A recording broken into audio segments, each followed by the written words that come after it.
Disney first came up with the first cartoon, Oswald the Rabbit.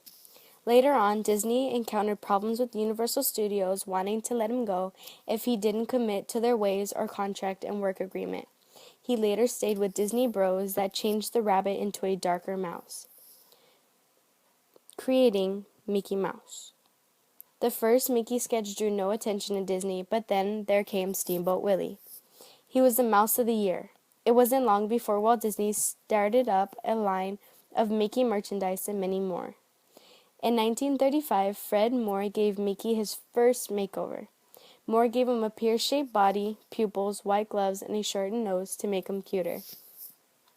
Mickey became a football hero, a hunter, a tailor, a symphony conductor. He also rescued Pluto from a dog catcher, crashed a car into a barn, and lost Minnie to a string of muscular bad boys, even though in the end he won her back. Mickey originally appeared in silent cartoons, but at the end of 1928, he appeared in the cartoon Steamboat Willie. Mickey whistled and made other noises in the short cartoon, but didn't actually speak until 1929, when Walt Disney finally voiced and recorded his first line for Mickey, "Hot dogs, hot dogs." One day, Walt Disney had a vision where children and parents could have fun together. He dreamed of a magical park. At first, Disney envisioned an 8-acre park which would be near his Burbank studios. Although World War II and other projects put Disney's theme park on the back burner for many years, Disney's dream finally became true in 1953. On July 17th of 1955, only 6,000 people were invited by invitation only to preview Disneyland's opening. Disneyland opened finally to the public in July 18, 1955, with an entrance fee of $1.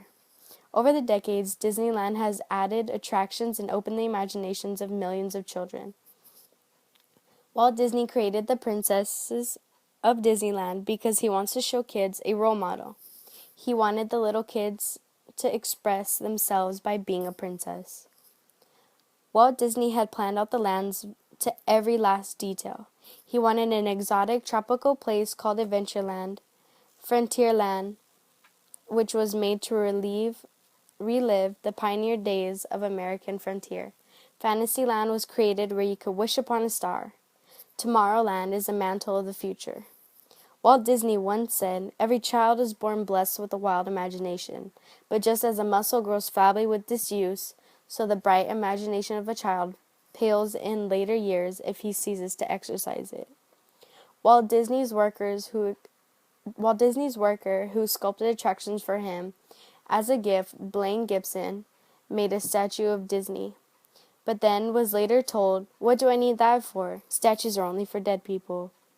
Astonished by his reaction, Blaine used the image of Disney and Mickey later on in the years as a special lithograph of the term that was being presented as partners.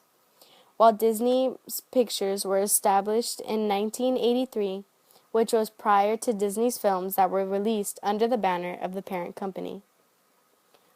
Disney's main quote for Disneyland in all of his creation was, "To all who come to this happy place, welcome. Disneyland is your land.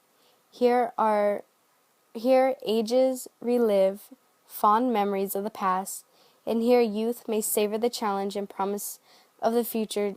Disneyland is dedicated to ideals, the dreams, and the hard facts that have created America, with the hope that it will be a source of joy and inspiration to all of the world."